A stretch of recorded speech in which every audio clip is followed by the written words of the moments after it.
Ilang linggo na rin ang nakalipas mula nang nalaman ko ang pangalan niya. Pero maliban sa pangalan niya ay wala na akong iba pang alam tungkol sa kanya. Kung bakit pa naman kasi napaka-weirdo niya. Ako na nga itong parang nanunuyo sa kanya, siya pa itong may kapal ng mukha na maging pakipot. Kung alam lang niya, never ko pa yung ginawa sa ibang lalaki. Ang espesyal niya. Pero hindi ko na yung gagawin ulit. Ano siya, siniswerte? Hoy! Ano na naman drama mo sa buhay? Kinakausap na naman sarili mo. Di ko na malaya na dumating na pala si Mallory. Ang best friend ko since high school. We all call her Mallows.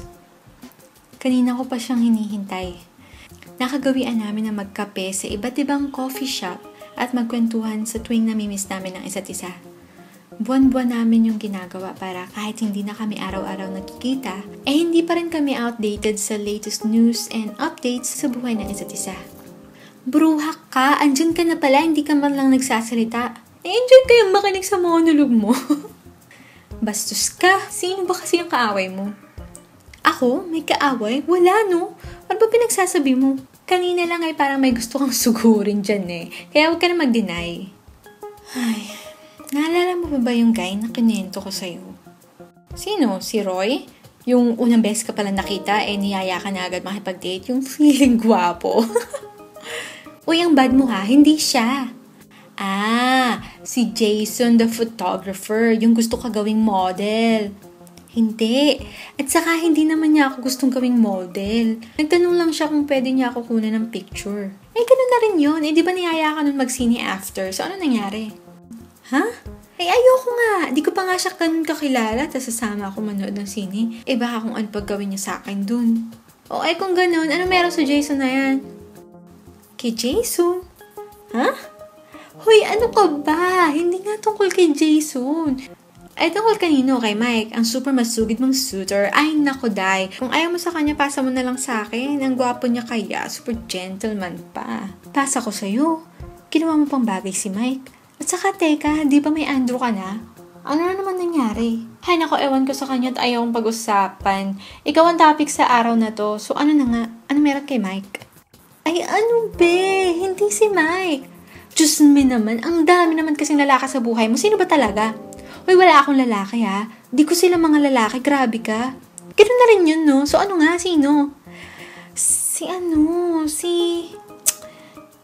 Yung sa park. Sino? Yung super gwapo pero suplado na weirdo na guy sa park. Sino nga? Ano ba yan? Yung nagpahabol sa akin.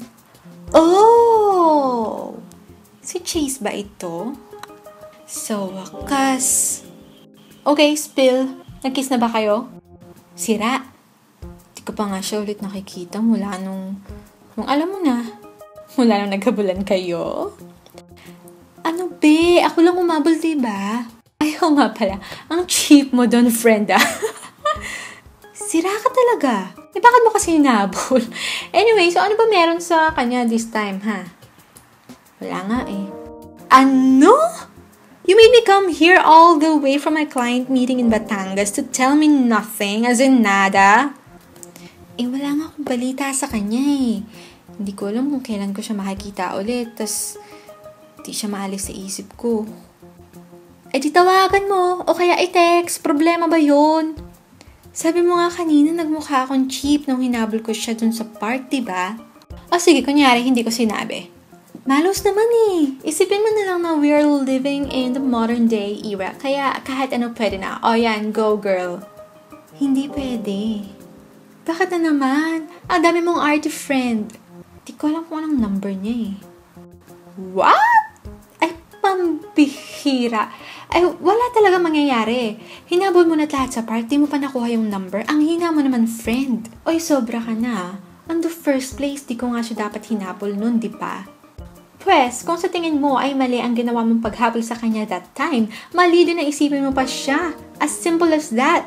Baka nga hindi ka nun naiisip man lang. You're wasting your time on him. Pero sabi niya, hindi niya makakalimutan ang araw na yun. Sino ka? Saan mo itinago si Misha Eleanor? Anong ginawa mo sa kaibigan ko? Baliw. Kasi naman friend, Ngayon ka lang ata nagkaganyan. Ano ba kasing meron sa lalaking yan? Sa tingin mo ba magkakaganito ako ngayon kung alam ko? Bago pa nakasagot si Malos ay merong mga lalaking maingay na pumasok sa coffee shop. Sa ingay nila ay napatingin kami pareho sa kanila. Parang kilala ko ang isa sa kanila. Tama. Hindi ako maaaring magkamali. Si Chase. Nagtama ang mga paningin namin pero saglit lang. Dahil iniiwas niya ang mga mata niya. At nakipagharutan na ulit siya sa mga kasama niya. Hindi ako nakatiis. Para kung sinaniban ng masamang spirito. Tumayo ako at buong tapang na tumungo sa direksyon ng table nila. Napatigil sila sa kanilang tawanan. Sa isang tao lang ako nakatingin. Kay Chase. Miss, may problema ba? Tinanong ako ng isa sa mga kasamahan niya pero di ko pinansin. Tuloy-tuloy lang akong lumapit sa kinaroroonan ni Chase. At, ganyan ka ba talaga? What did I do? What did you do? You obviously snubbed me, that's all. And? What do you mean and? At biglang nagkantsaw ng mga kasamahan niya. Lagot ka pare, sa girlfriend mo. Nasabay naming sinagot. She's not his girlfriend. Sa lakas ng sagot namin ay napatingin na rin sa amin ang iba pang customers ng coffee shop. Doon na nakialam si Vincent at si Malos. Mas mabuti siguro kung mag-usap muna kayong dalawa dun sa kabilang table. Sabay na naman kaming sumagot. I don't think that's a good idea. What? Nagkatitigan kaming dalawa. Para kami nagpapatigasan. Walang gustong sumuko hanggang sa, Mi, pakilala mo naman ako. At dun kami biglang natauhan. Hindi ko alam kung paano ko ipapakilala si Malos kay Chase kasi parang hindi naman siya interesado. Kahit nga makipag-usap man lang sa akin parang ayaw niya. Naisip kong umalis na lang at higitin si Malos palayo ng, Hi, I'm Chase.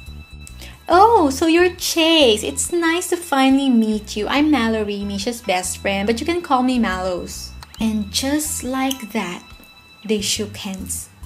Nice to meet you, Malos. Hindi ko alam kung bakit, pero nakaramdam ako ng matinding pagkainis. Bakit si Malos nagawa niyang kausapin ng maayos samantalang ako? Ako ay parang kailangan pong magmakaawa. Dahil sa inis ko ay, Malos, tara na. Ha? Eh, di pa nga ako nakaka-order eh. Sa ibang lugar na lang tayo magkape. Eh, bakit? Basta! Mabilis kong binalikan sa table namin ng bag ko. At nang patungo na kami sa may pintuan ay narinig ko si Chase. Kung gusto mo hingin ang number ko, all you have to do is ask. Ang pagkainis ko ay naging pagkamuhi. Bumalik ako sa table nila at buong lakas ko siyang sinampal. Natigilan ang lahat. Maging ang mga service crew ng coffee shop ay napatigil sa ginawa ko. Alam kong nakakahiya. Pero nasagad ako eh. Bago pa ako mamula sa pagkapahiya ay hinigit ko na si Malos palabas ng coffee shop.